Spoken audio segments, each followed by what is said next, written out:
Why shouldn't you buy a Switch 2 right now? The Switch 2 offers improved performance for games like Pokemon and Zelda, but very few titles actually necessitate the upgrade. You're either in one of three camps. Camp 1, you've already played these games on Switch 1. Camp 2, you've been waiting for better performance or going to play it again because of said performance boost. Or Camp 3, you were never going to buy these games to begin with. Now, what about exclusive games? Frankly, there are only a couple worth mentioning right now. Mario Kart World was a key launch title for the Switch 2, however, unless you're planning on playing with friends who are also willing to shell out over $500, most people may only get a good weekend's worth of playtime with this game before moving on. And given the rather anti-consumer approach Nintendo has been taking as well these last few months, may only serve to hurt Mario Kart World's chances as a multiplayer launch title.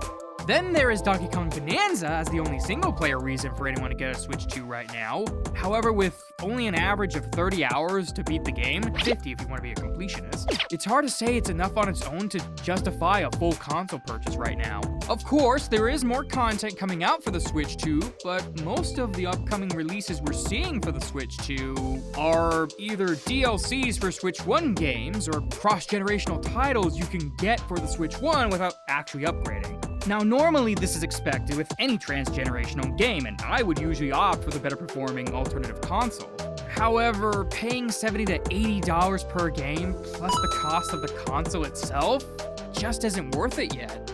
So unless you need those exclusives day one, you're better off waiting till there's a bigger catalog that's personally worth getting.